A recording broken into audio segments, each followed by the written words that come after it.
Well, we're back.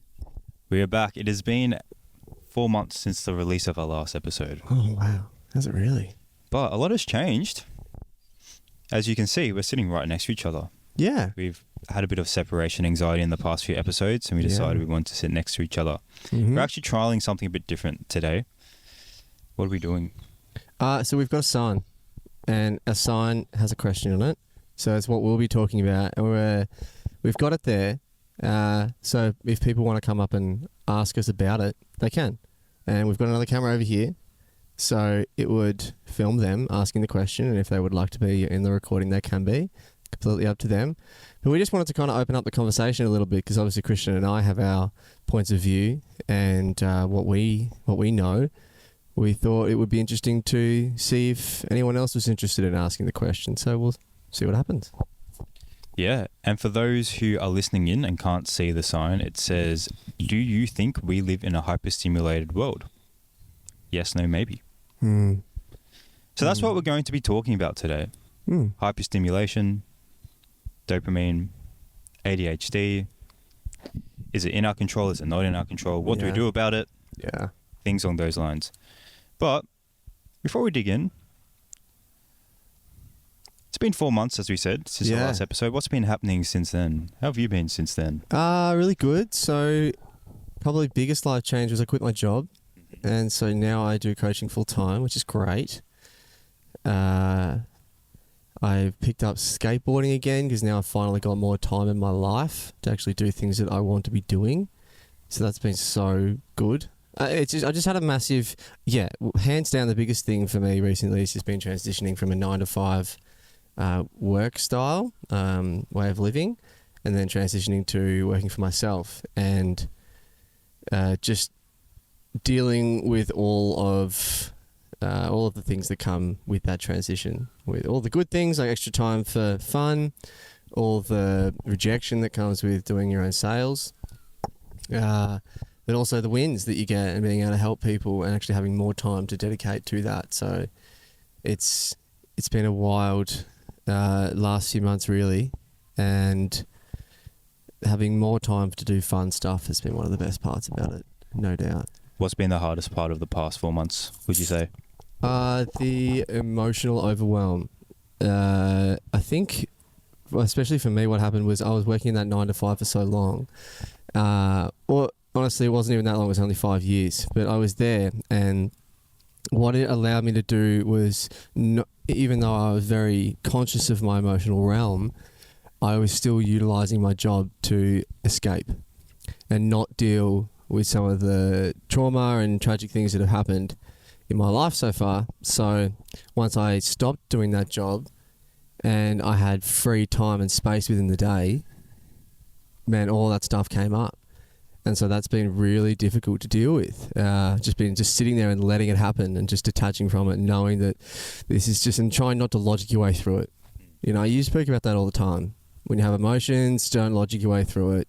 Just let them be there. And that's been really hard because it's been a lot, but it's been a really positive experience overall.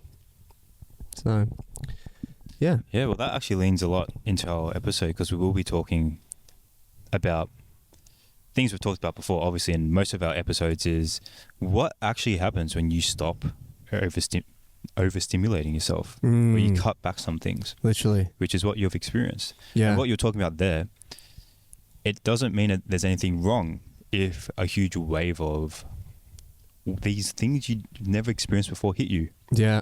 And And for sometimes strangest reasons, and in the strangest settings and places. And it doesn't have to make sense. That's like, why try and figure it out? Why try and, like, I want to know what this emotion is. I want to figure it out. Like, the emotion doesn't want you to do that. It just wants you to feel it. Like, it's just yearning to be felt. And then you can figure it out after. Yeah. Yeah. It doesn't need to be, and that's, I think, well, one of the hardest parts, though, is actually very feeling easier it. said than done. God, yeah. Yeah. Because you logic your way out of it to try and not deal with it, or try and rationalize why you're feeling that way. Because logic is important. It's super important. One thing I've learned is things aren't black and white. You know, the solutions to things isn't all emotion, or it's not all logic. It's knowing which one and when in which amount. Mm. So as you said, emotion first usually, which that can take 10 minutes, that could take a split second. Mm. It's more just separating yourself for 2 seconds. Mm. So you don't get lost in it. And then maybe you can apply some logic after it. Mm. But yeah, cool learning lessons from your past 4 months. Yeah, what about you, bro? What's been going on? Well, I've actually kind of done the opposite of you. So I went from working on the business full time. Understood I had knowledge, but I've been lacking guidance in the exacts of what to do, which you've actually had some mentorship over the past year, which is likely why you've been able to... it was game changing. Yeah, completely sure. transition. Yeah. So I've gone into that now, more along the personal branding side of things. But I actually did She's the looking opposite. good, by the way. Pardon? Your personal branding, even just your profile picture and just the whole Thank you. presence. Thank you. It's very, very you. Thank you, man. I appreciate it. But yeah, the past 4 months, I did the opposite. I went from working full-time on the business to actually finding part-time jobs. So that's new for me, which is a cool experience, a cool thing I haven't done in a long time. I've obviously had part-time jobs in the past, but I decided something that I read in a book called Hard Times Create Strong Men.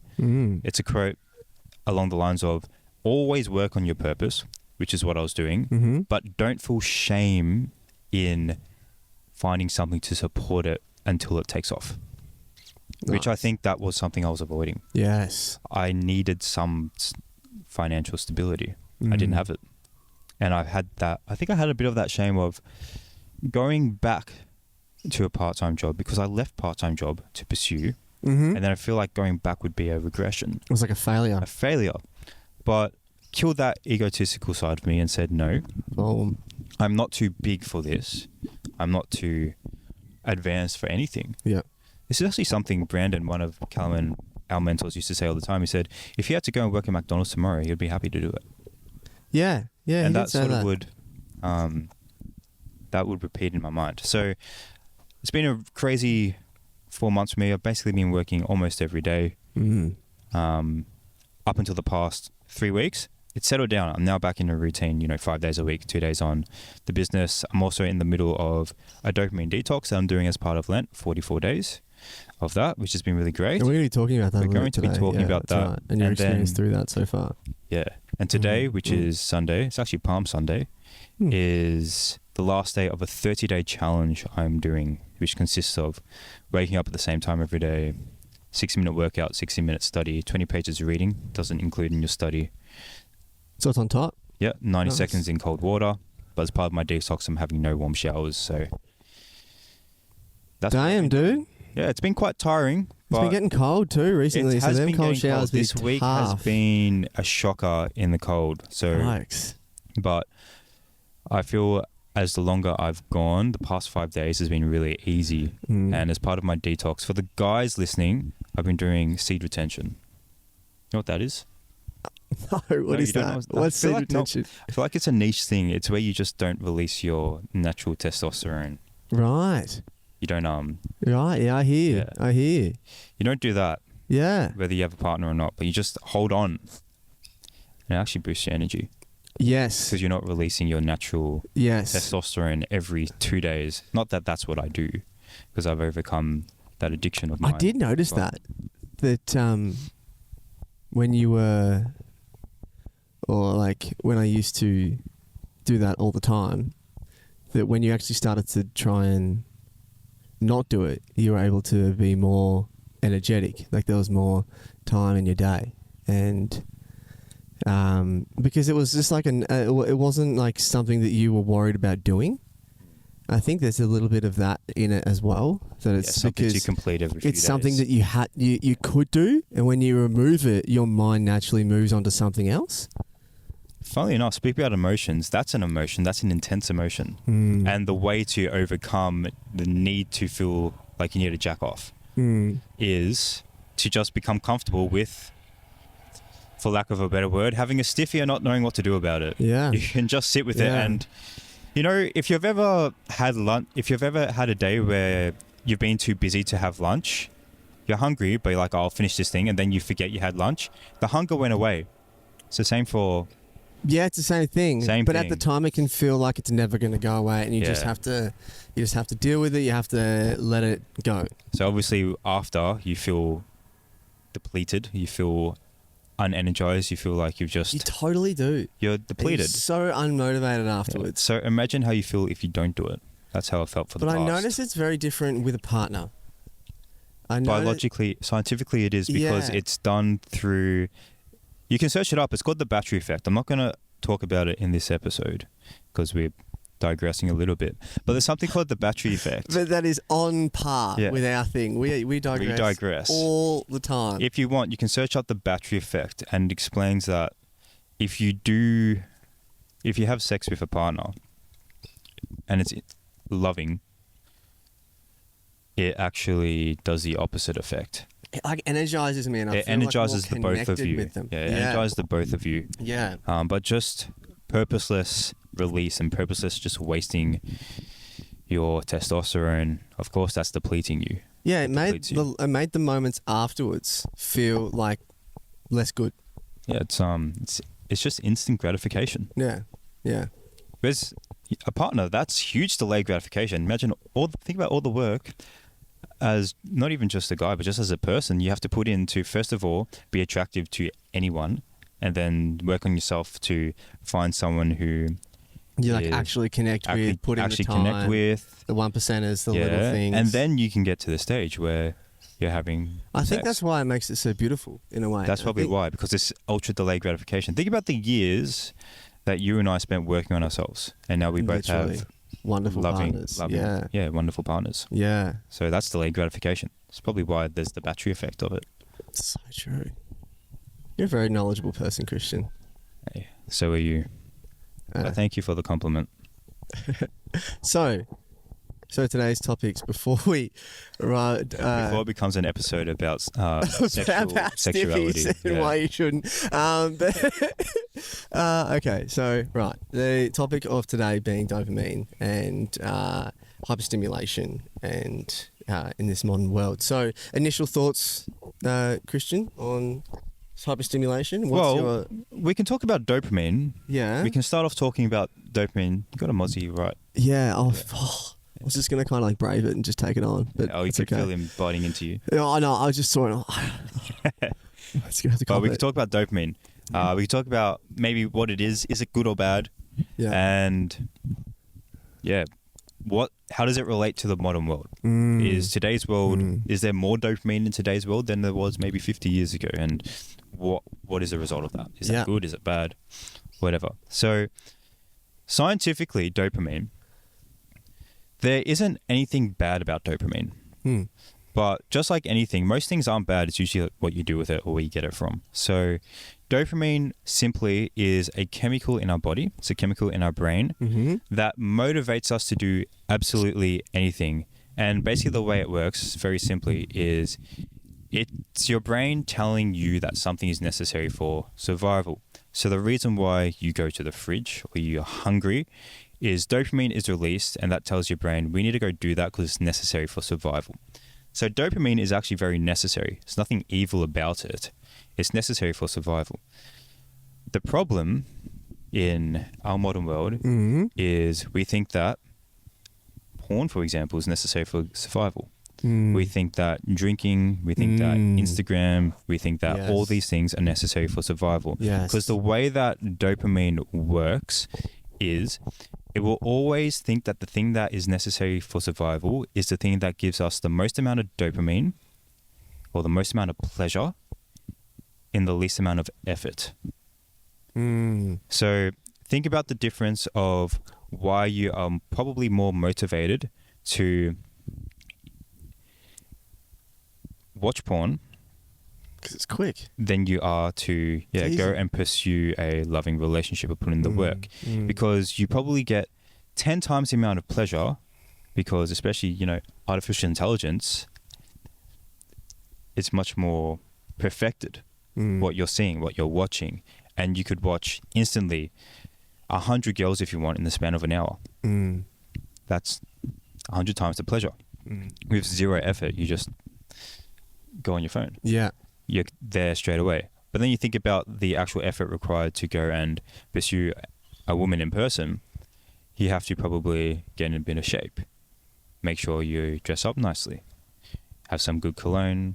Have some good personality, charisma. You have to build that. And you got to face the discomfort Of rejection. Yeah. And then you could get to the end of the date and she doesn't even want to see you anymore. And then you have to do that again. So it's a lot of effort. So think about your grandfather.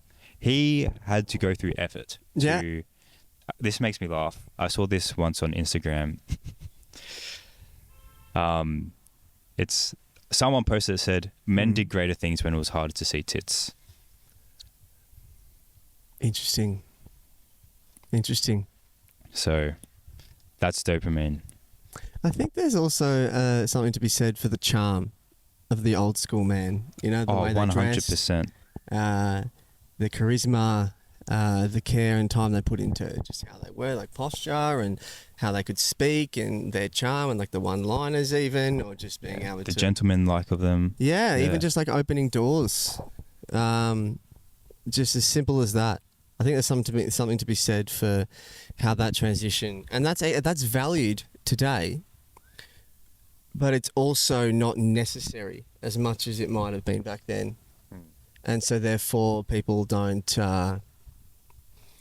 conform. I think people's standards in a way have kind of dropped, because it's not just blokes out there that are suffering from all of this excess of pleasure and excessive stimulation and things. It is just it's our society as a whole. It's everyone. Yeah. That it's really just, I think we don't mean such a hot word, right? It's always like it's that instantaneous. Okay, feel good. That's that pleasure. It's that. It's that feeling good, and it's obviously in our body as a way of reinforcing things that make us feel good, right? And because there's just so much out there that makes us feel good, though it's temporary, we have this obsession with, I need more dopamine, or I want more, or something like that. And I think the key word in that sentence is the more. So when you're searching for more, like when you maybe watch porn, or when you are scrolling or something like that, it's like you have that instant gratification, but what happens immediately afterwards? It's, I want more. Do you want me to quickly go into the science of what actually happens and why you crave more? Go on. Perfect timing. So picture a set of scales. One side there's pleasure, other side there's pain. And everything on our body, there's this term called homeostasis, which means your body wants everything to be basically the same all the time, equal all the time. So wants your body temperature to be the same all the time, wants everything to be the same. And there's this pleasure and pain scales. It wants these to be even all the time. If you were to do something pleasurable, which meant you press down on the pleasure side, that means the scale is lopsided.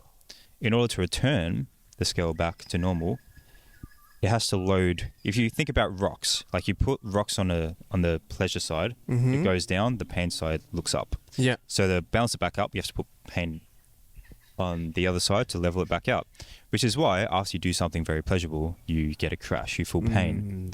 Now, the reason why you crave, it wouldn't be a problem if you just felt pain and you equalized, because then you'd be like, okay, I just feel pain for a little bit and then I've equalized. But the reason why you crave afterwards is because it doesn't actually equalize.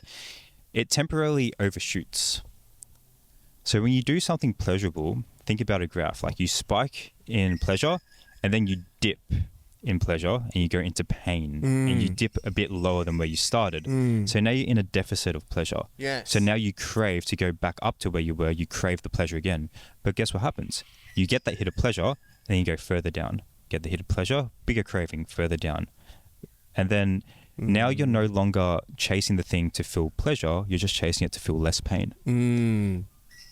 Damn, well put. The thing that sucks, and the thing just about the human body and nature in general, is the way to beat that is to stop pursuing pleasure. We'll talk about that later. But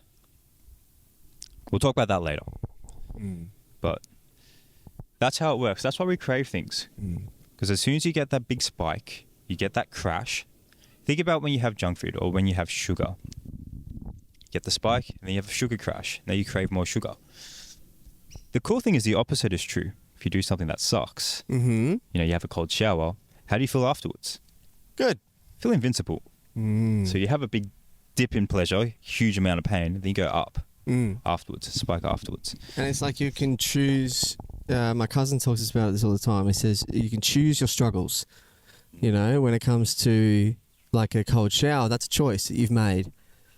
And after a while, you can actually enjoy it in a way. Like it's still confronting, and there's still that initial hesitation or something. But yeah, you know, there's a hesitation before getting in there. You're like, oh, not again, right? But then you get that pleasure afterwards. It gets easier with time. Yeah. I would say cold showers never get easier, but the pleasure afterwards gets more and more. Like the satisfaction afterwards gets more and more. I think it's just more of what Napoleon Hill talks about, and it's that hypnotic rhythm. It's like once you start to do something, it becomes part of that nature, and it's just like that. It's just that habitual. Like the brain likes repetition, just like an affirmation or something. It repeats it, becomes more natural, becomes more comfortable. Similar sort of concept with a cold shower, or even just having that mindset of going out there and looking for things that are not so comfortable, or things that are a bit scary, or things that are going to test us, and potentially we're going to be out there for rejection. And it's almost like the initial part becomes easier. It's like, okay, I've made the decision to do this even though I know it's going to be uncomfortable. And I know I can make that decision. I don't think like the cold shower in itself becomes less comfortable. It's the decision. It's the decision to be able to go, okay, I can do this. And it's that belief, it's that self-esteem that improves. It is just belief, because every time you do it, you're building proof that you can do it. And then, well said, beautifully put. Yeah, so it doesn't get easier. The physicalness doesn't get easier, but it's the mental that I've done this before. I can do it again. I've got proof. Just need to get over that first step. Very good. Well, thank you for the scientific kind of side of that. That's probably the max of the science we might go into in terms of, But so when the question is good or bad, there's not really like dopamine in itself. It just is. It's right? just a thing. It's kind of our. Like is fruit good or bad? It's good, but not if you eat too much. Yeah, it's just literally. So dopamine, is it good or bad? It's good, but not if it's misdirected. If your brain thinks that scrolling on Instagram is necessary for survival, and the way you know that is if you always need to go on Instagram, well then your dopamine is a bit. There's nothing wrong with you, but there's something wrong with how your dopamine is working. In this episode, we're going to talk about what happens if we keep going down that track, and then how do we not go down that track, even when we're in the middle of that track, because it's not easy to just stop. We all know this. We've all tried to spend less time on our phone, or to stop drinking, or to stop watching porn, and we know it's not easy. So we're going to tell you guys how to make it easier. Yeah. So, but then the other question we asked is, how does it relate to the modern world? And I think we've answered that. It's basically, in today's modern world, we don't really need to survive anymore. Food's always available. Where the weather's not really a problem. We've got nice clothes. We're always air conditioned, or we have a heater around. We're not really in this primitive state where we will just be getting natural dopamine all the time from being outside, from the sun, from needing to hunt, or not even hunt, but just manage food, manage crops, manage animals, things along those lines. But we're not doing that all the time, typically. We're typically not thinking about survival. Yeah. So now what that means is we get everything quite easily. Yeah. Which is great, because it means we've advanced as a society. We're quite comfortable. But because everything comes so easily, there's no real effort into getting things. It means that we're in that constant state of, those scales, that pain, because we're getting pleasure all the time. All the time. We're always stimulated. We're always doing something. Music, we can play music whenever we want.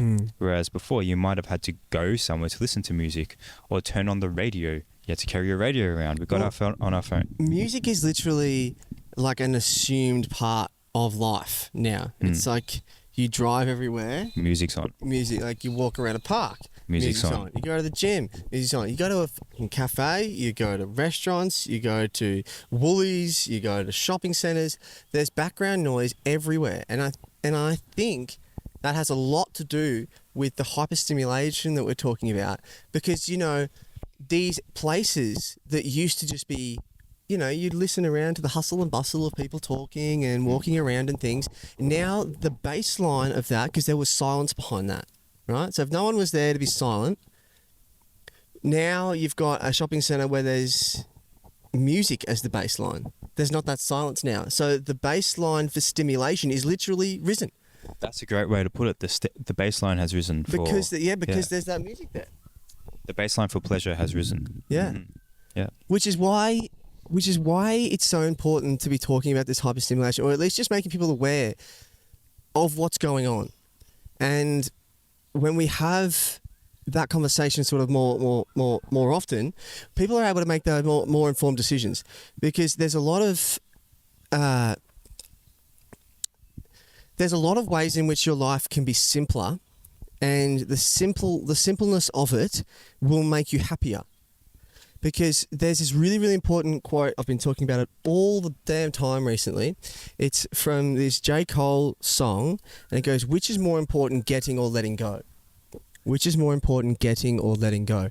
Now, that figures into this conversation really, really well, because we have to let go of the constant need to be stimulated, because that is the getting.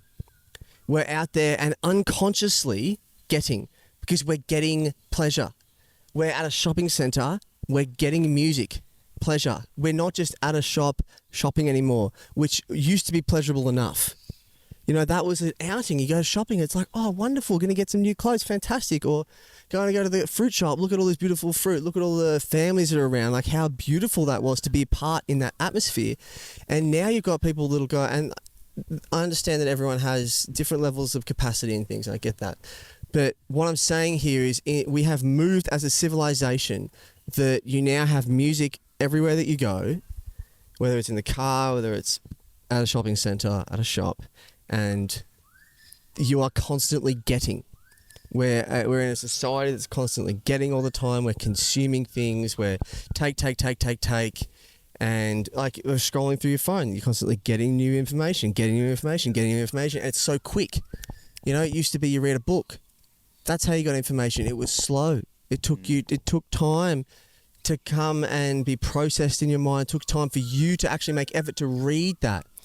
So it was harder to get that information. We had to let go of our concerns about how quickly we could get that information, and we could read it and process it and take it in. And now it's like we don't have to let go of much, because we're just constantly getting all the time, whether it's music, whether it's quick reels and things like that, whether it's porn, whether it's whatever. And that level of stimulation leads to a level of anxiety as well, because we're constantly in that state of fight or flight, due to the fact that we're barely ever getting any time for our mind and body to calm down. And you're always searching,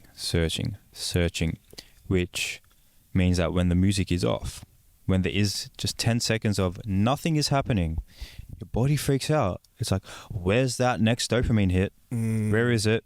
Phone. Exactly. I got my phone on me. Beautiful. Exactly. That's what I'm saying. Exactly. Because like the things that used to be silence, like that silence, that peace. It was never a problem. That's life. Like that is us sitting out in the middle of the botanical gardens today. Like we've got just this beautiful like birds and things around us. Like that's living, and that's the beauty of life. And now we find that has this level of discomfort to it, due to our baseline level of what we expect in regards to our stimulated life. And it all basically comes down to, what have you practiced? Or what are you used to? So we've obviously, as a generation, grown up in a hyperstimulated world. So just by default, we're used to we're used to being stimulated. Literally. So what we're saying is, there's nothing wrong with you. There's nothing wrong with us. There's nothing wrong with... Don't make excuses about how society's raised us. That's not what we're here to do. But what we can do is we can understand, okay, well, we've practiced being addicted to dopamine. Or not addicted to dopamine, but addicted to instant pleasure. Because as a human, you're addicted to finding pleasure. Actually. Which that's necessary for survival. But what we can also do is we can practice getting better at delaying pleasure, doing slower forms of pleasure, becoming more comfortable in the silence. That's something you can practice. And what happens when you practice something? What happens when you're not good at something? You feel like an idiot because you're not good at it. What happens when you learn something? Think about when you learned anything you've learned recently. Maybe the last time you learned something was in school. Okay, maybe you learned maths. You felt like an idiot when you're learning maths, but maybe after 2 weeks you understood the thing. Why? Because you learned it every day, probably for 2 weeks. Apply that. You've learned things before. Lots of us think that we can't learn things. You've learned things before. You've learned how to speak. You've learned how to use a phone. There's probably something you're really smart at that you think, I don't need to be smart at this. It's probably maybe a video game. You're really smart at that. Or you're really smart at just some useless piece of information that you think, this will never help me in life. But think about that. You've learned something. That's evidence that you can learn. So use that evidence that you can learn now, that you can learn how to become less needy on constant hyperstimulation. Because what Calum and I have learned over the past few years in our own studies, in working with clients and speaking to people who know more than us, is we might start talking about ADHD. And we're going to talk about, okay, is that biological? Or is it a product of our environment? Or maybe is it a blend of both? And is the world we live in, this hyperstimulating world we live in, is that leading to a more ADHD-like generation? Because it's something that maybe our parents' generation didn't grow up with. It's not something that they talked about all the time, or they noticed all the time, or that they were dealing with all the time. They probably weren't dealing with ADHD people all the time. But it seems to be something that's very common in our generation. So we're going to talk about, okay, why is that? Is it because of how we've been raised or in the world we currently live in? Is it not? And if so, well, what do we do about it? What do we do about it? Well, it's definitely something to be said that because of all of this new level of stimulation that we've been talking about, this new standard or baseline level of stimulation, that we are more conscious of how we're feeling. We're more conscious of how busy our minds are, and in a way that's an absolute blessing, because we've progressed so much as a people that, good morning mate, how are you? Good. We've progressed so much as a people that we now have so much time to think about all these things. Like, we now have time to think about, okay, how am I feeling as a person? We don't have to worry about, is there food on the table, like what you were saying before. Now we have time and space to think about, okay, is how are we feeling today? How's when they used to talk to someone who's a little bit old school about mental health, they'd just be like, just get over it. Because back when they were being raised, like, that wasn't a priority. Priority for them was food on the table. Priority for them was job. Priority for them was house. Priority for them was these basic survival needs. And now that those things are, well, for most of us, so in Australia at least, so easily accessible, we can now start to think about the intricacies of how our emotional states are moving forward into the future. It is clear that emotional intelligence is probably the currency of the future, really. And connection and emotional intelligence are going to be some of the most valuable things in the future moving forward, because we have artificial intelligence now that can tell you anything at the drop of a hat. So connecting with someone, understanding yourself, looking inwards, has become so valuable. And the humanity And as we do more of that, right, we're noticing, okay, wow, we're living in a world that's very stimulated, right? And we have a lot of people that are struggling to quieten the mind.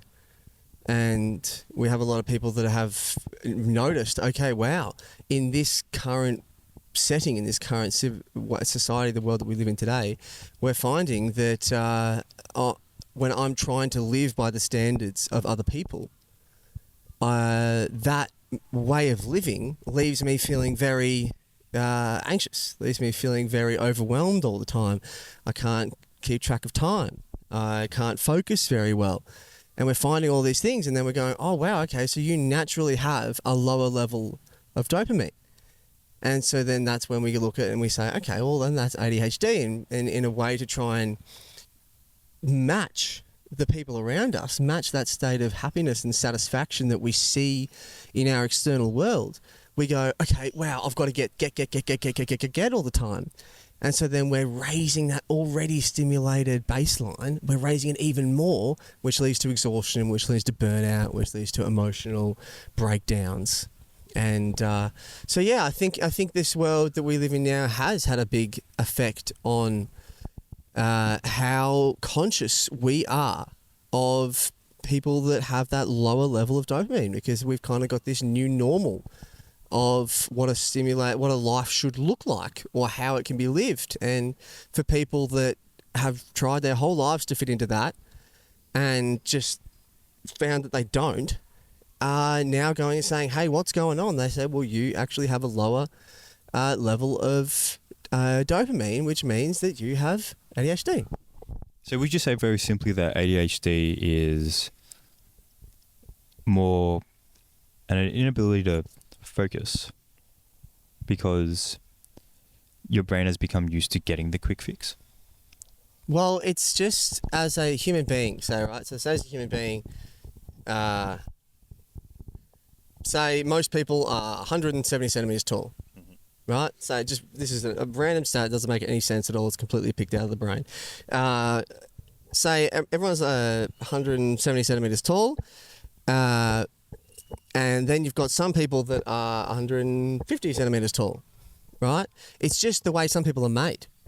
It's just like some people are 170 centimeters tall, some are 150. But because most people are around 170 centimeters tall, they go, okay, that's the kind of standard, right? And then you've got people that are 150 centimeters tall trying to live up to the standards of someone and achieve everything that someone who's 170 centimeters tall can achieve. And biologically, they just can't, because it's just not how they're made. And so they're trying to match that. And that's what, with all of this newly uncovered ADHD in our society, that's what we're noticing. We're noticing, okay, we've got all these people trying to compensate and try and live at that level of how everyone else is living with their normal amounts of dopamine release and neuroadrenaline, and they're just absolutely exhausted because of it. So we're finding that they're just literally, if you're someone with ADHD, you either basically needs some sort of way to help you manage your way of living, or you need to try and fit in with everyone else, or you accept that that's not how you are, and you learn that, okay, I don't need to be living that way, I can live a different way. And so there are certain methods for either you can try and get into that, try and match your levels of productivity and things, and try and stay in that level of achievement that everyone else seems to fit into, or you can learn to accept that, okay, maybe I just need to do some things a little bit differently. And so, yeah, in society today, we're noticing a lot of ADHD, and it's just, I think mainly one of the big reasons is because we have such a level of stimulation going around everywhere, and for people that are struggling to meet that quota, they're realizing, far out, is there something wrong with me? Because why do I keep ending up in these exhaustion cycles? I go, okay, well, you're just naturally born with less dopamine being released. And so that's why you're trying to do all these extra things just to try and seem normal. But that ends up being exhausting. Very interesting, yeah. Do you know who Gabor Mate is? Have you mentioned him before? I think I might have. He's a ADHD.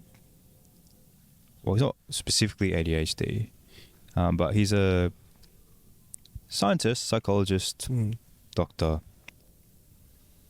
And he's written. You might have heard the book Scattered Minds. It's about ADHD, and he has some really good podcasts actually on Mel Robbins. I think he's been on the Diary of the CEO. He's, I'd say, one of the world leaders in ADHD. And he talks about, like what you're saying there, how there is obviously the natural side of it. The side of maybe how you're born or genetics. But he also talked about, based on his experience with working with all of his clients, that lots of it comes down to there's an environmental aspect of it. And lots of it is an emotional side of it. Quite interesting. He likens, or he's discovered through working with his clients, that ADHD, the constant zoning out, not being able to focus on something, is oftentimes a trauma response, which can be developed from anything. Avoidance. It could be, it's the avoidance. So, for example, I'll give two examples. Maybe a more common one for most people, and then maybe a deeper one for other people. So a common one could be 7 years old, 6 years old. That's usually when your brain is still developing. Stops around 7 or 8. So let's say 6 years old in a classroom. Don't understand something. It's a bit uncomfortable. Brain zones out. Then you don't feel uncomfortable anymore. So then your brain learns that works. So now it's become a habit. So now as an adult, whenever you feel uncomfortable, your brain's like, well, when we were 6, we zoned out and we no longer felt uncomfortable. So now it's become a habit. Yeah. Another one is the same thing. Like, let's say you grew up in a chaotic household. You know, chaos is going on anywhere. If I don't want to feel the uncomfortableness or the tension in the house, I zone out. So now as an adult, whenever you feel tension or something uncomfortable or something that's mildly unpleasurable, because again, as you were saying, we're used to being in constant pleasure. So then whenever there's a tiny moment of displeasure, zone out, because that's what's worked. So he agrees with what you were saying, that yes, there are the biological, some people are more predisposed to having less dopamine available and things along these lines. But there's always a percentage of it. And some people it might be a 10 to 90 split. Some people might be a 20 to 80 split. Or it could be whatever. But I think the important thing is focus on what's in your control. So you might not be able to control your whatever genetic or the way you're born or things along these lines, but you can control the behavioral. You can control, okay, your brain has learned coping mechanism is zone out. Now let's see if we can teach it coping mechanism is see how we can stay in that uncomfortable place of this feels hard and learn to come through that. Then you might notice that your attention, your ability to focus might slowly increase. Because yes, in today's society, we're used to that instant reward. But becoming more focused isn't an instant reward. So we need to get used to receiving rewards slower. For it taking 6 months to see improvement, 3 months to see improvement. Think about the gym. Yeah. It takes time to get improvement there. Yeah. And it adds a whole another level of emotional stability, which is what you were talking about just there.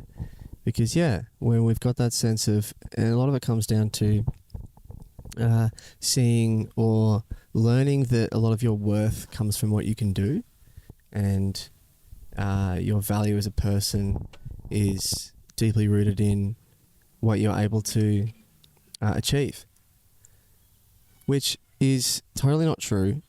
It is partially accurate in the way that achieving things and doing things for others is valuable. Yeah, but it's not not necessary to earn a living. Things along these lines, but doesn't drive your value as a human. But it doesn't drive your value as a human, and that's just something that's really important to know, because if you believe that your worth as a person comes from what you can do, then you'll be constantly doing stuff all the time. Because that is essentially validating your worth. But if you're able to see that your worth as a human being comes from just being a being, you are life, and life is incredibly invaluable. Like, you can't put a price on it. Then you see yourself as being alive, and your worth comes from there. And that means that you're able to stop and maybe take a little bit of extra time to learn something.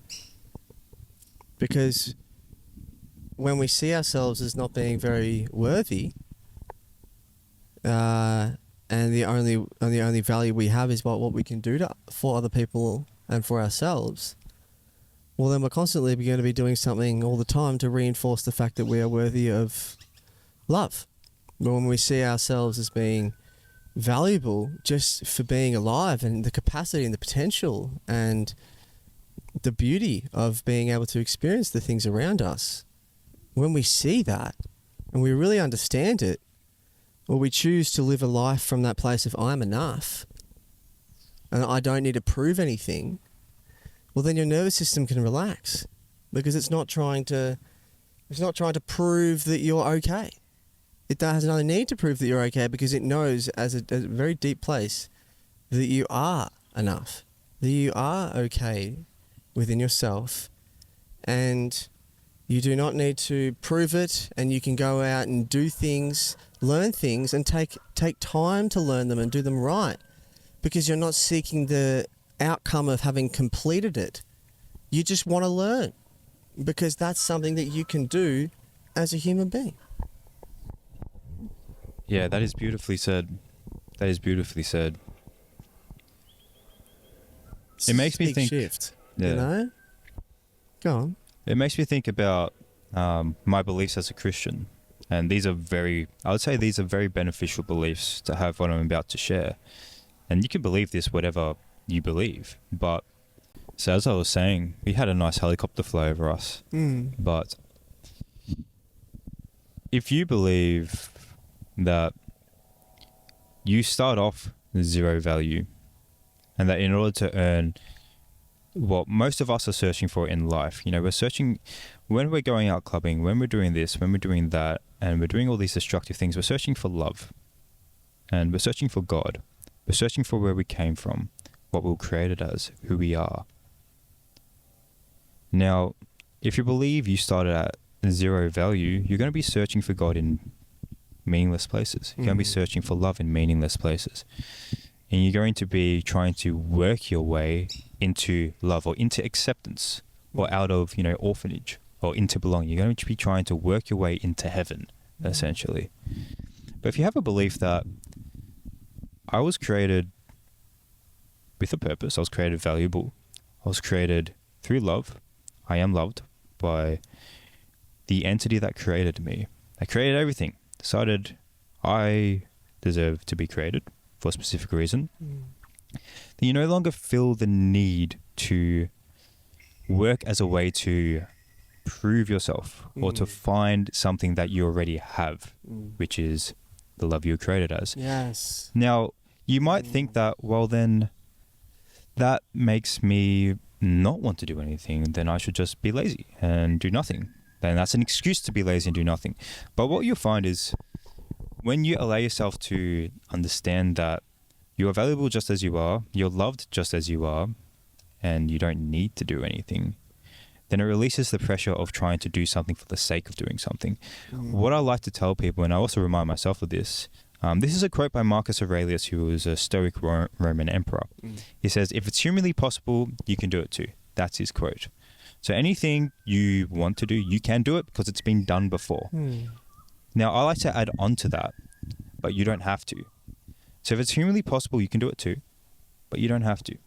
The reason why I say but you don't have to is it helps you understand that, okay, I can do anything. So now I can actually choose the thing that maybe I feel purposed towards doing or I feel inspired to do. Because it's not a question about if I can do it, because I can do it. It's humanly possible. Now, some things might be harder to do. Now, for example, let's say you have ADHD. It might be harder to do something if you have ADHD to focus, but doesn't mean it can't be done. Of course it can be done. It's humanly possible. So now you decide. And one of our favorite questions for deciding on what to do is, what are you willing to suffer through? You know, everything's going to be hard. So choose the thing. Everything will have its, you know, there's suffering in discipline. There's suffering in not being disciplined. Speaking about dopamine, there's suffering in chasing quick dopamine because you feel like shit afterwards. And there's suffering in chasing delayed, slow dopamine because it feels hard when you do it, but you feel good afterwards. So choose your suffering. So the catch there, which is worth highlighting, is that when we go for that quick release, what we are then faced with is the immediate pain and the low self-worth, the self-esteem issues, the thoughts that I am not enough and that life is lacking in some way. It's a bit of a what came first, the chicken or the egg. Did your low self-esteem come first and then that makes you do the bad habits? Or did your bad habits come first and then that's leading to lower self-esteem, which spirals more into bad habits, lower self-esteem? Like, what came first? We don't know, but we know that they both feed into each other. So you keep doing instant gratification activities or highly stimulating activities, it makes you feel worse, which then makes you want to do them more. Well, it would definitely, most likely, and I can speak from... Oh, go on, please. I was just going to say, and that doesn't help with your attention. Well, that's right, because if you're constantly searching, if you know that there are things out there that will make you feel good straight, like so quickly, why would you bother? I just want to move closer to you. Yeah, it's a bit soft. Feeling a bit separated from you. Yeah, that's okay. So the ground is very soft here. I think the point that I'm trying to make here is that I fell into bad habits because I was looking to escape. I wanted to fit in, and for me it was a lot of drugs, a lot of party lifestyle. I don't regret any of it, just quietly, and nor should really anyone. Like, that was the best you were doing at the time. It's really important to remember that we were doing the best we could at the time. If we learn differently, we practice differently, then we know differently and we can do differently. But if we don't practice something, then we don't truly know it. So then we can't do any better. You know, if you knew better, you do better. We got to practice something to know it. Because someone can just tell you, hey, Cristian, don't do that, it's bad. You go, you don't know that it's bad because you haven't experienced that it's bad. And sometimes it's enough to be told, don't do that. And some things we know. You know, like don't go out killing someone. That's bad. We know that. Because we can see if I died, that would be bad. And so we can directly understand that. Sometimes when someone says, don't go out drinking every weekend, it's bad, we can go, no, I'm perfectly capable of doing that. It's good. It's fun. Yeah. I still survive throughout the week. Yeah. Adds a nice highlight to my week. Yeah. And the funny thing is, a constant question that lots of people, once you start going on self-improvement, you start improving maybe the way you feel, your confidence, your self-esteem, and maybe your habits and all these things, you start getting this bit of inspiration of, oh my gosh, I've helped myself. Let's see if I can help my friends. Yes. And it's always the question of, how do you help your friends? Yeah. My current answer to this is you lead by example and hope that they follow. 100%. And when it comes to you telling someone, hey, stop drinking, the unfortunate thing is sometimes you have to let them fall because then they learn this is bad. That's exactly my point.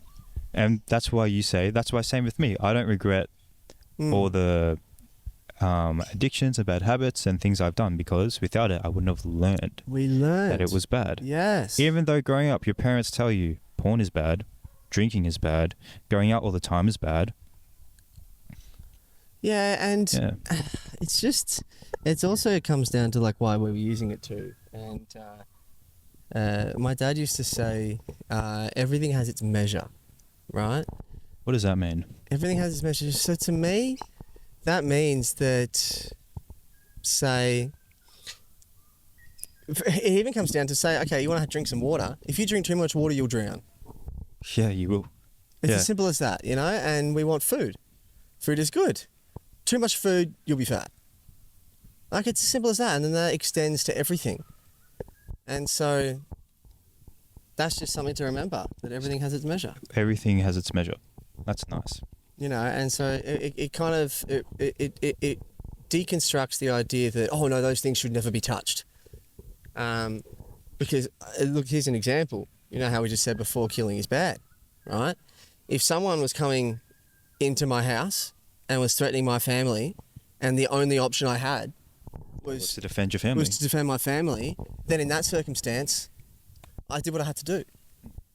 And so, or like if you have another nation coming at you to kill your nation, yeah, you want to protect your. Like, what are you going to do? You want to protect the women and children. You don't just want to be like, oh yeah, come take us. Yeah, there's a bear that's just run into your house in the woods. What are you going to do? Like, oh yes, come eat my children. Yes, like, here you go. Here you go. No worries. Yeah. Come on in.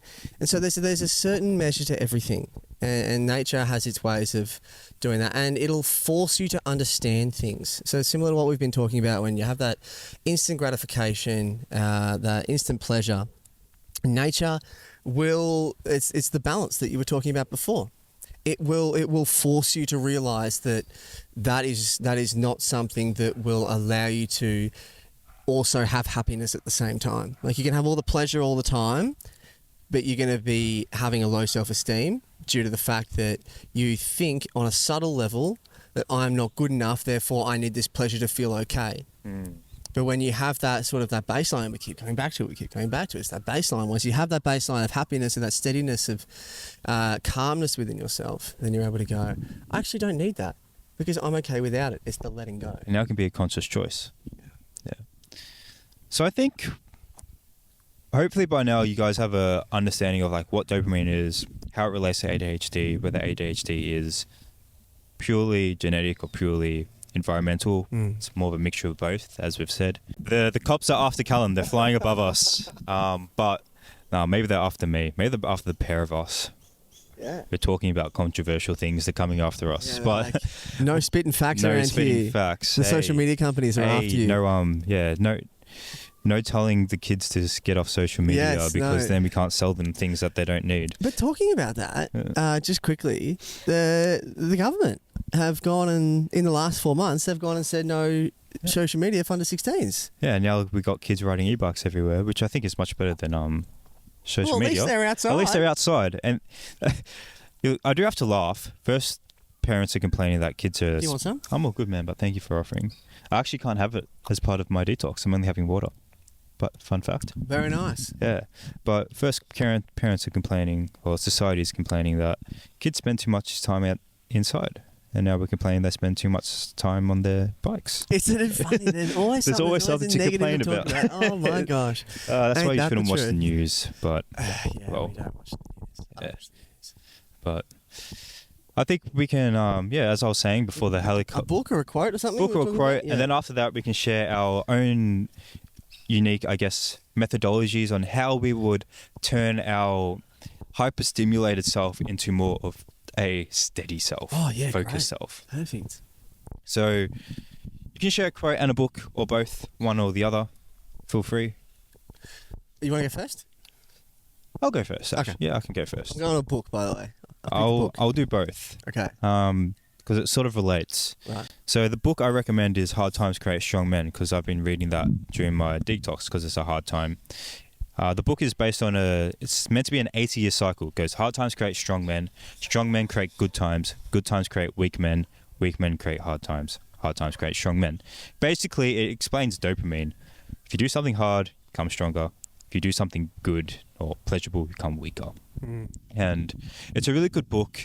It's probably not for women to read. You can read it if you want, but it's more for men to read. And it really explains, it really sharpens your mindset. It makes you understand a lot about the modern world, how it's been constructed, and then as a man, what do you do about it? What do you do when it comes to family, when it comes to your career, when it comes to contributing to society, and how you navigate that in a world the society we currently live in. It's a really good book. I highly recommend it. I recommend every man must read this book.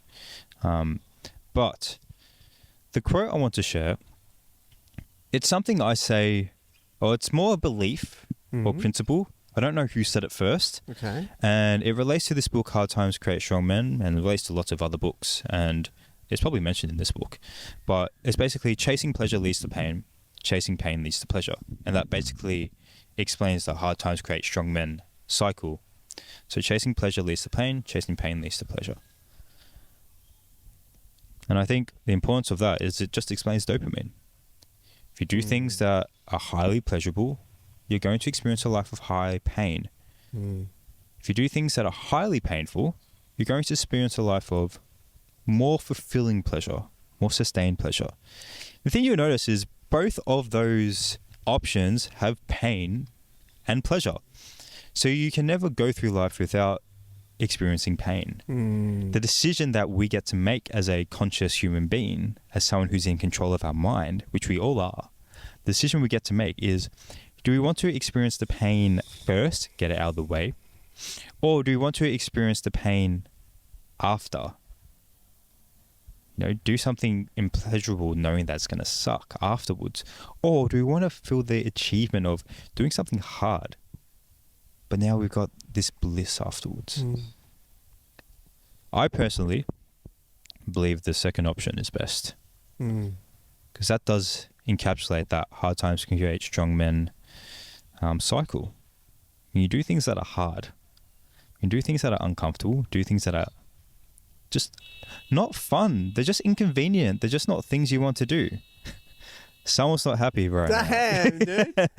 That's a big horn. But yeah, when you do things that just aren't pleasurable, there's nothing wrong with that. It leads to a stronger life. Life's going to be hard either way. You can either let life give you the hard stuff, or you can manufacture a harder life. Strengthen your mindset, strengthen maybe yourself physically, because then when hard times actually do get thrown at you in life, you can deal with it better. Think about the person who's never been through anything hard. When they go through something hard, they crumble. Think about the person who has even manufactured a harder life because they wake up earlier, they do cold showers, they do things that would be seen as, why on earth would you do something that you don't want to do? Well, now when that person goes through something hard, it's still hard, but it might not be as hard, which I think is very important. That's an interesting one. So almost like recalibrated what you deem difficult. Yeah, it's basically practicing strength, practicing mental strength. Yeah. Which, as we talk about in this episode, you can practice mental strength. You can practice focus. Even if there is let's talk about the gym for 2 seconds. Let's say you genetically have a cap on how strong you can get. You can still practice getting as strong as you possibly can. Let's say you have a cap on how focused you could possibly be. You can still get to the maximum of what you can do, which I guess is what we're talking about in this episode. Yeah. But that's my recommendation for today. So slight, almost to build on yours, what you were saying there. There's this book. It's called A Fortunate Life. Never heard of it. Tell me more. That sounds interesting. So it's basically building on what you were saying there. It's this guy that was he was Jewish, and he was in the what are they, detention camps? What were they called? He was in the camps there as a prisoner of war. One of his books. Maybe. He wrote a book about that. Yeah, so A Fortunate Life, or is that a movie? No, okay. So the book, I think it's called A Fortunate Life, and he talks about his experience in those camps. At the end of the day, though, he had this belief that he had a fortunate life, that he was able to see all the positives in things. And it just goes to show that there's that recalibrated level of what is difficult, and just being able to see the beauty in a difficult situation, which comes from going through that suffering which you talk about, which comes through going through those hard times and making it through, and creating that belief inside yourself that you're capable of making it through. Because that really seems to be the basis of it all. It's that belief. It's that belief in the fact that we can. And when we do painful things, when we do things that are hard, we are creating or strengthening the belief that we are strong, that we are capable of doing things. And that is, that gives us that confidence, that self-esteem. When we do things that are easy and quickly pleasurable, that does not amount to your belief that you are strong. Because you've chosen the easy option. And what would the strong person do? They'd probably choose the hard option, the one that's going to give them more long-term benefit. It's what we keep talking about there. We just keep basically saying the same thing, but we reframe it and we rephrase it, and we just really pick it apart and expand on it and explore the whole idea. Like, think about your grandfather. Genetically, there's probably the zero difference, little difference between you and your grandfather. But your grandfather, you probably picture him, he probably was a pretty hard, or is a pretty hard guy, pretty tough guy. Why? Because he grew up in a harder time. Yeah. And we've grown up in an easy time. It's why people call our generation a snowflake generation. It's why our generation, when we look at the kids growing up now, we think they're a bunch of, they're not going to be able to deal with anything. But the reason why is because it's easier. There's nothing wrong with them genetically. No real difference. It's just what you've been exposed to. So, because our generation probably hasn't been exposed to anything massively difficult that's needed us to harden up. Because think about your grandparents. They had no choice but to harden up. It was, a survival of the fittest. If you weren't hard, you wouldn't survive. So you had to harden up. But now we don't really have that. We're quite comfortable where we live. I'd say, to build on that, we've manufactured our own struggle.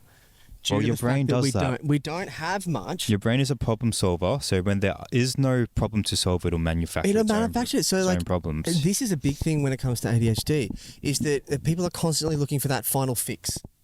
That final quote or the book or the lesson that will teach them what they need to know to be able to move forward and live the perfect life.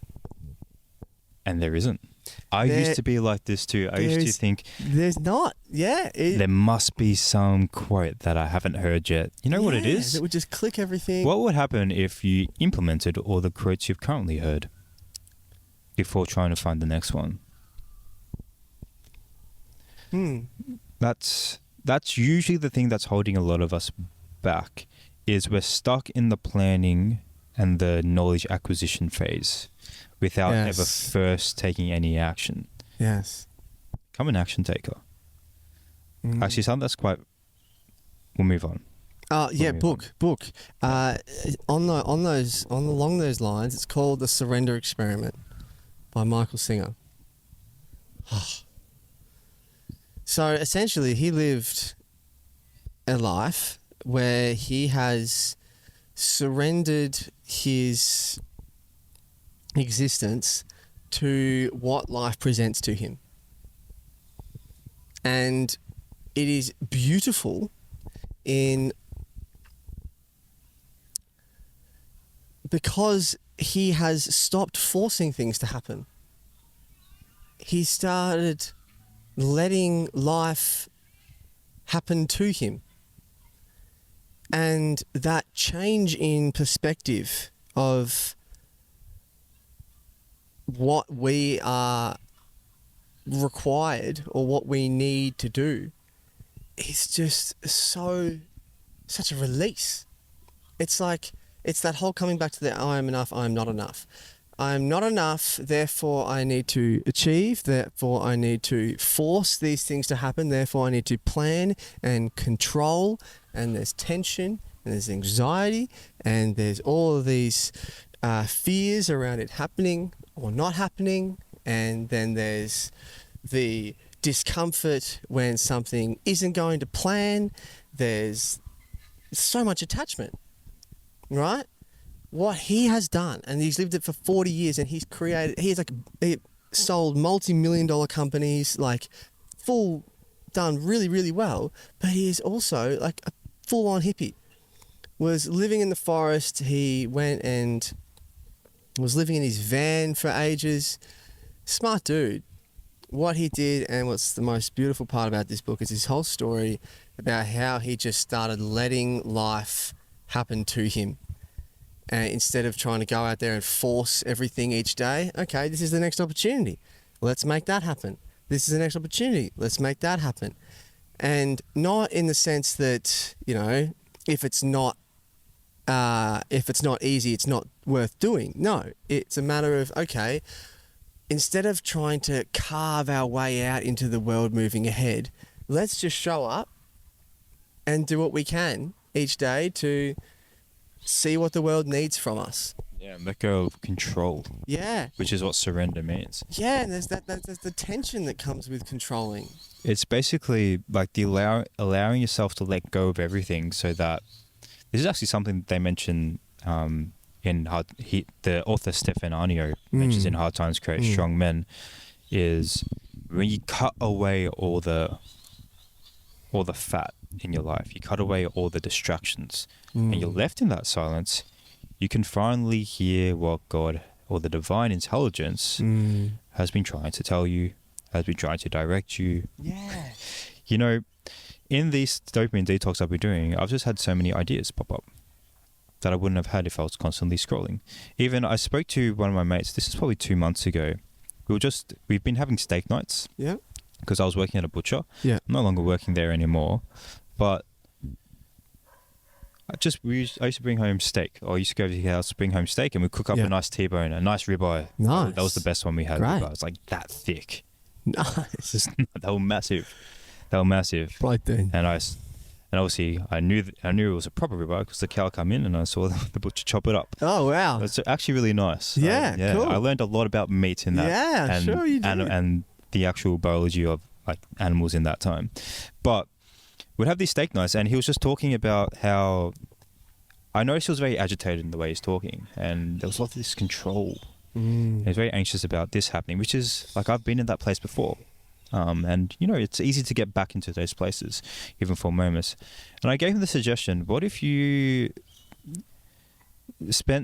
got off social media for a little bit, even just half an hour before and after bed, no phone. And he messaged me 3 days after that, saying, this has been life-changing.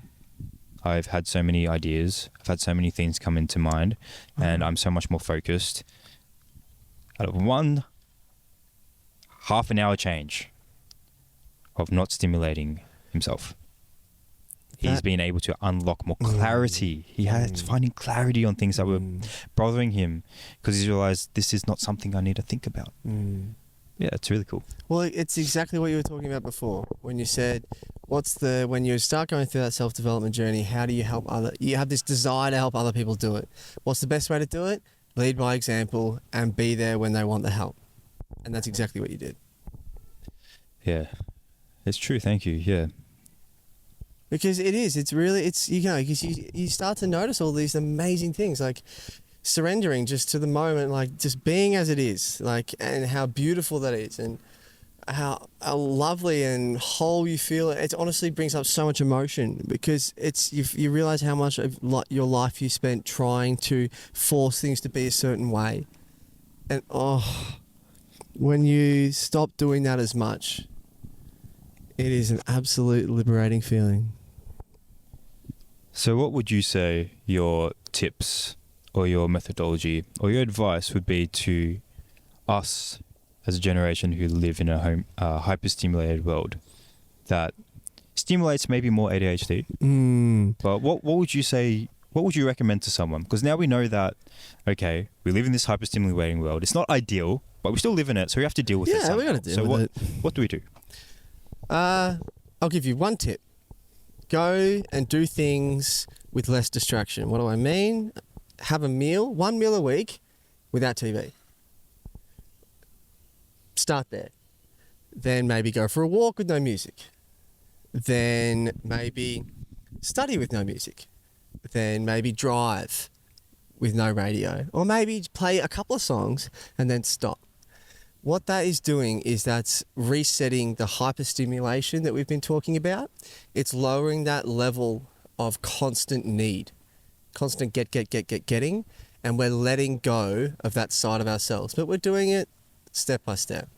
So I would say try as best as you can to start reconnecting with the beauty that is life. And you do that by lowering your level of activity. So having a meal, just eating the meal. Having a coffee at a cafe, just drink the coffee. When you order the coffee and you wait, no phone. Just stand there. It could be as simple as that. If you're just waiting, just wait.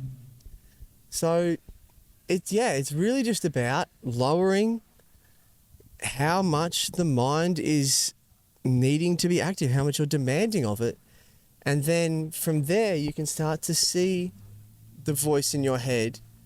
You can see it instead of constantly responding to it. And that is a big shift, because when you can start to see the voice going on in your head, you can start to realize, okay, this is what it's saying. I don't need to listen to that right now.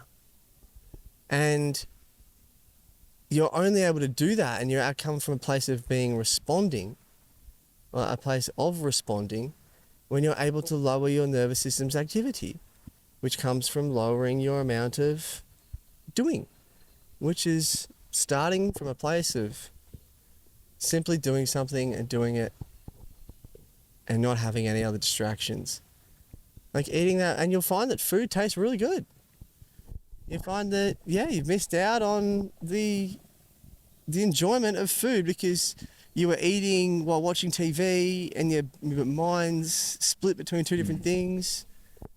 Like, food's really, really beautiful, and then you might put more effort into actually making the food taste good because you care more about it now. You might just be more grateful of it or appreciative of whoever's cooked it, if you haven't cooked it. And it's hard to say, it's, because we're in this world where doing one thing at a time seems boring, right? Which is crazy. So is the solution to become okay with the boringness? In a way, yes, for sure. Well, I would say it's becoming okay with the boringness, but what you're doing there is you're not living a boring life. You're living a more focused life. You're living a steadier life. Yeah, more present life. Yeah, you're here in the life moment. that requires less to be happy.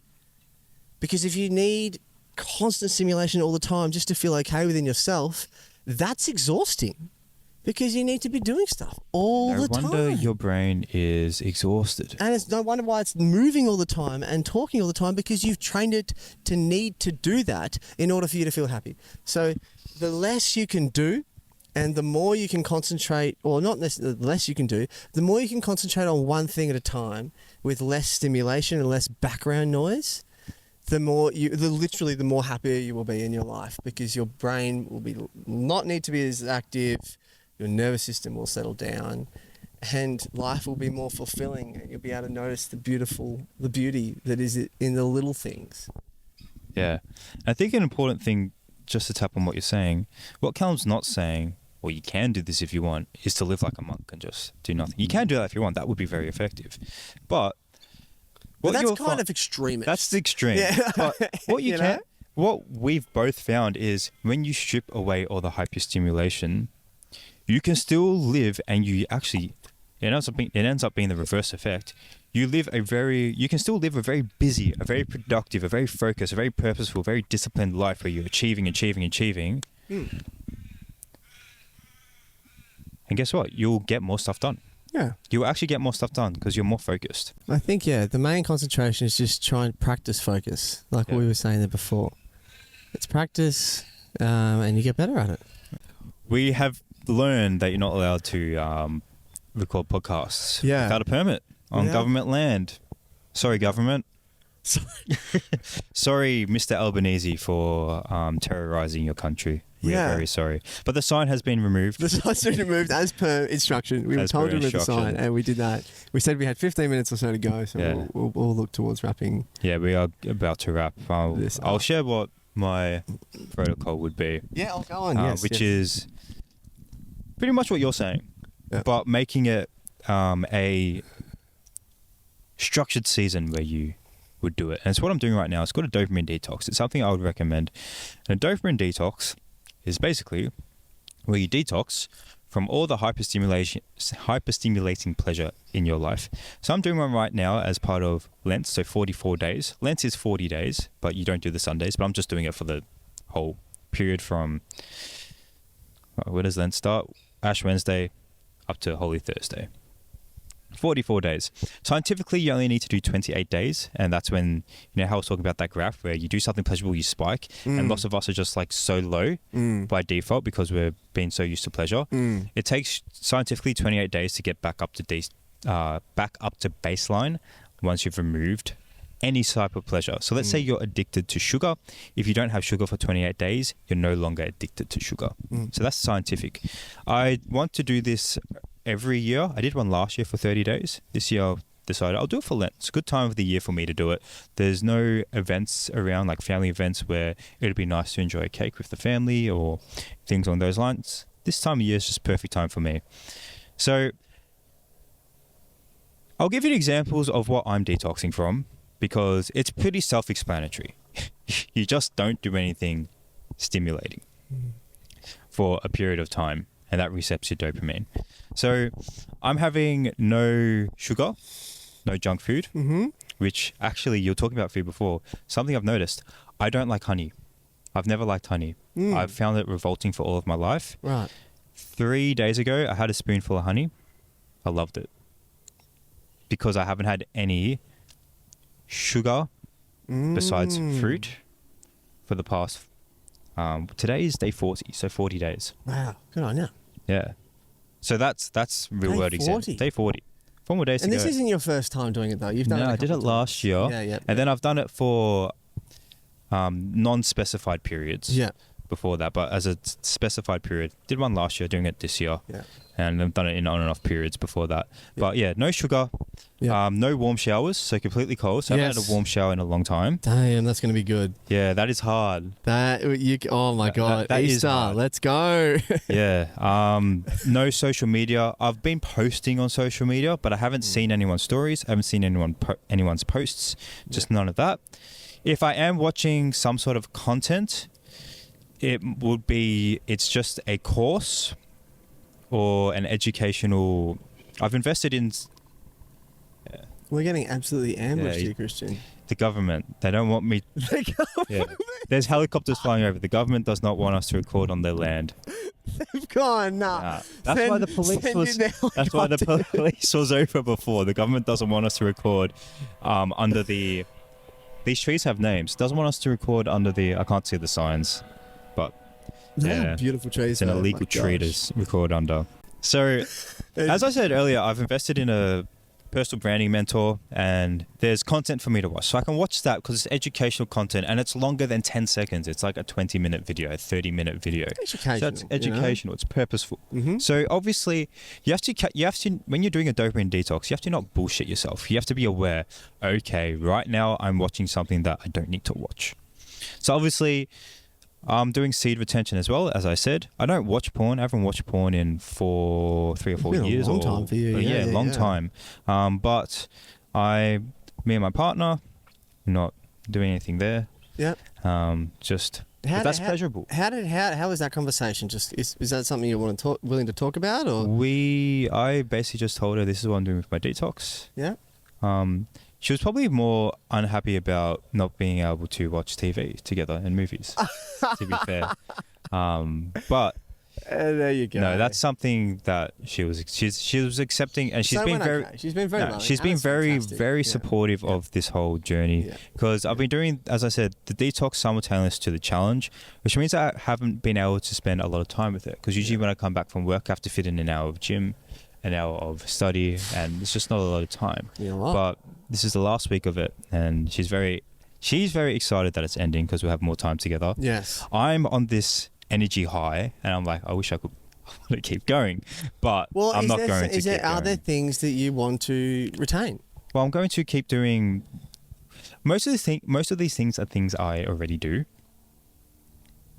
Okay. And it would just be being more conscious of but it's just not like, spending more time on. It's just like the level of that. Yeah. In your So life, the thing is, the challenge was like an hour of exercise every day, an hour of learning every day. That's not something I'll do every day. Mm. So I might work out 5 days a week. I'll still learn every day, but it might not be for an hour on the weekend when I'm spending time with a friend or a loved one. Okay. So okay. it's so taking that. how have you found the everyday thing? So obviously when there's in the culture that we live in, it's 9 to 5, Monday to Friday, right? But you've been doing this every single day. So That's all right.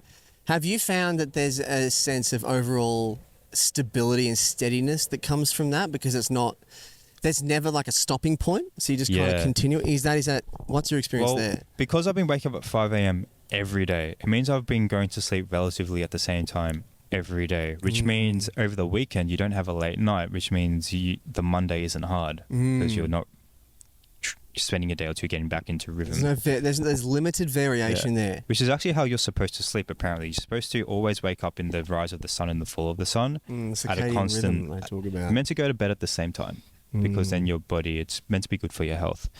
But, yeah. It definitely is, having that stability, 100%. Even like, so I was out on Friday night and even like I had a late night. All like Saturday was hard.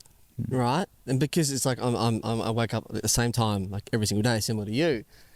But when you have that one night off, it almost like was like, oh, yeah, it's much harder, isn't it? This is like, damn, and it's like a little bit of less sleep because your body becomes so consistent. And I actually got thinking about that a little bit. I was like, is it good that every now and then you throw in some variation, so you're not as affected when the variation arises? It's probably neither good or bad. Probably just is a thing you can do, I would say. I think the key is do what you can with what you can. Like, if you've got a wedding, don't be like, nah, sorry, 8 o'clock bedtime. Yeah, that's right. I think it's having those. Well, we talk about it in the ADHD coaching. It's called flexible anchors. Yeah. So it's like when you attach your emotional happiness or emotional state to ticking off a to-do list. Ticking off a to-do list and having those certain barriers, then sometimes that can hold. It can be a bit of a spiral. It can be a bit of a hole. So sometimes we need to understand that, and it also just comes down to a list of priorities. Like your priorities, number one, really connection and loving others and yourself, right? And just basically knowing that, okay, maybe like a wedding or a social situation that you really, really deeply care about, like your mother's birthday or your father's birthday or something, and they ask you to do a speech. It's at 9:30. Your bed's at 8 o'clock. Do you say yes to the speech? Do you say no to the speech? Like, come on. Like, it's just a matter say yes to the speech. It's just a matter of prioritization and making. You can even make a list sometimes if you want. You can say, okay, this is number one. What's priority for me? This is number two. It gives you a list of standards. We talk about that in ADHD coaching as well. We call them standards. It provides you a sense of clarity in that way that my number one priority is connection and love. And like, for example, makes decisions easier. Last night, went out for dinner with some friends. One of my friends was DJing, and he said, "Are you going to come out?" And it was an easy no for me because I know that my priority is, well, don't wake up at 5 a.m. It's not doing that. Even though I would like to go and support and watch, also part of my detox, that would violate my detox. Yeah. Because I know right now, that season, this is my priority. It's an easier no. You don't have to think about it. Yeah, like that priority isn't set for the rest of your life. Yeah. But in terms of the things that I'm detoxing from as well, so I've said, doing the seed retention, limited time on any media. So I haven't watched TV or movies, no football. I've been to the football, which is a natural thing. So I've been to the football, but I haven't watched the football on the TV. Now, the one that you would like is the no multitasking. So what I mean by no multitasking, it's when I'm at the gym, there's no music on, there's no podcast. When I'm driving, there's no music, there's no podcast. It's just complete silence. When I'm working, it's just, there's no music, there's just working. Now, the interesting one is when I'm on the toilet, having my morning time in the office for, 10 minutes or whatever. There's no book there. There's no, because there's nothing wrong with reading. So that's, for me, that's a productive way I can get some reading in. But there's no book there. It's just sitting there. It's just, yeah. Just sitting there. There's a piece in there. And it's been so peaceful being able to run in the morning. I don't run with music anyways, but work out, no music. Drive, no music. And now this is Cristian. I think it's worth us explaining here. If you're listening here and that sounds overwhelming, Cristian's been doing this for a while. This is not his first rodeo, okay? So if that sounds overwhelming for you and it's too much, then that's totally understandable. That's okay. Pick one or pick two and things. You know, that's Cristian's been doing it for a while, and here's an example of what is capable for you. Similar to that Marcus Aurelius quote. Like if it's human, if it's done by a human or something, If it's humanly possible, you can do it too. there. So it's like the same as that, right? So if you are overwhelmed by that at the moment, that's okay. You basically need to just understand that there's ways for you to move into that, and that is what's possible for you. And Cristian is a very steady person. You know, he exuberates that calmness, that steadiness, and I haven't always been like that. That has been practiced. That's developed. That's what I've been trying to say. The way I've become like that is by doing himself. these things, Yes. by spending more of that time in silence. Yeah. I was always like I did spend a lot of time by myself as a child, but always doing something. Always had to stimulate myself. Always had to be doing something. Always had to be, whether it was playing video games, always playing video games. Always listening to music, because I love music. I was always listening to music. That's what I'll constantly do. And very fast, heavy music as well. And it was very hard to slow all of that down, to stop playing video games once I hit 21 or 22 years old. That's how long I was playing video games until to stop listening to music all the time. That was really hard.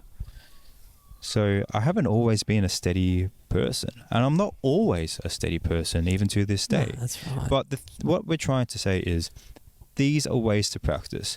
Now, you can just remove one and try. What I do recommend is what Calum was saying, try maybe every few workouts you do, maybe one a week, no music. If you want to do an extreme period, do a dopamine detox where you do 28 days and you remove everything.